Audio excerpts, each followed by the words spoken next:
ఒకానొక కాలంలో ఆనందపురం అనే అందమైన గ్రామం ఉండేది. కాని ఇప్పుడు ఆ గ్రామంపై తీవ్రమైన కరువు నీడపడింది.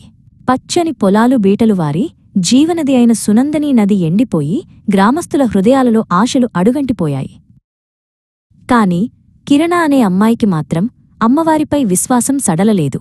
ఆమె తన నానమ్మతో కలిసి కూర్చుని నవరాత్రుల గురించి, అమ్మవారి మహిమల గురించి కథలు వింటూ ఉండేది. మొదటి రోజు అమ్మవారు తన భక్తులను రక్షించడానికి స్వర్ణకవచాన్ని ధరిస్తారు అని నానమ్మ చెప్పింది. నవరాత్రుల మొదటి రోజు వచ్చింది. గ్రామస్తులు తమకు దొరికిన కొద్దిపాటి పువ్వులు, ఆకులతో గుడిని అలంకరించారు. కిరణ తాను ఎంతో జాగ్రత్తగా పెంచిన ఒకే ఒక్క బంతి పువ్వును తీసుకుని గుడికి బయలుదేరింది. గుడిలోకి ప్రవేశించి కిరణ తన పువ్వును అమ్మవారి పాదాల వద్ద ఉంచింది. ఆమె కళ్ళు మూసుకుని తన గ్రామం బాగుండాలని, వర్షాలు కురవాలని, అందరిలో మళ్లీ ఆశలు చిగురించాలని మనస్ఫూర్తిగా ప్రార్థించింది. అమ్మా, మమ్మల్ని కాపాడు అని గొణుగుకుంది. కిరణ ప్రార్థిస్తుండగా విగ్రహం నుండి ఒక దివ్యమైన కాంతి ప్రసరించడం మొదలైంది. అమ్మవారి రాతిరూపం మెరుస్తూ రూపాంతరం చెందసాగింది. వెచ్చని, జీవశక్తినిచ్చే కాంతితో మెరుస్తున్న ఒక అద్భుతమైన స్వర్ణకవచం నెమ్మదిగా అమ్మవారిని అలంకరించింది. స్వర్ణకవచం నుండి వెలువడిన బంగారు కాంతి ఆలయం నుండి బయటకు ప్రవహించింది. అది కఠినమైన కాంతి కాదు, ఆశావహమైన ఉదయపు కిరణాలవలే సున్నితమైన, పోషణనిచ్చే వెలుగు. ఆ కాంతి నెమ్మదిగా గ్రామమంతటా వ్యాపించింది.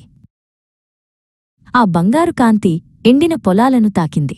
బీటలు వారిన నేల నుండి పచ్చని చిన్ని మొలకలు మొలకెత్తడం ప్రారంభించాయి. వాడిపోయిన మొక్కలు నిటారుగా నిలబడి వాటి ఆకులలో పచ్చదనం చిగురించింది. ఆ కాంతి మోడువారిన చెట్లను తాకగానే వాటి కొమ్మలపై చిన్న మొగ్గలు వికసించాయి. ఆ కాంతి ఎండిపోయిన నదీగర్భంపై ప్రవహించింది. నీరు బుడగలు కక్కుతూ పైకి లేచి ఒక మృదువైన సవ్వడితో ప్రవహించడం ప్రారంభించింది. ఒకప్పుడు నిశ్శబ్దంగా ఉన్న నది మళ్లీ తన పాటను పాడటం మొదలుపెట్టింది. పొడిగా, దుమ్ముతో నిండిన గాలి తాజాగా మరియు చల్లగా మారింది.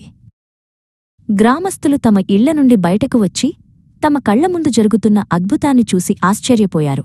ఆ బంగారు కాంతి వారిని కూడా తాకి వారి హృదయాలను కొత్త ఆశతో, శక్తితో నింపి నిరాశను తొలగించింది. వారందరూ చేతులు జోడించి జగన్మాతకు కృతజ్ఞతలు తెలిపారు. ఆనందపురంలో నవరాత్రుల మొదటి రోజు ఆశ యొక్క వేడుకగా నిలిచిపోయింది. స్వర్ణకవచం కేవలం ఒక ఆభరణం కాదని, అది తన భక్తులను అన్ని కష్టాల నుండి రక్షించి వారికి శ్రేయస్సును, ధైర్యాన్ని ప్రసాదిస్తానని అమ్మవారు ఇచ్చిన శాశ్వతమైన వాగ్దానానికి చిహ్నమని వారు గ్రహించారు. తన విశ్వాసంతో అద్భుతాన్ని రగిలించిన చిన్నారి కిరణ ఆ బంగారు కాంతి తన గ్రామానికి ఎలా పునర్జన్మనిచ్చిందో ఎప్పటికీ గుర్తుంచుకుంది.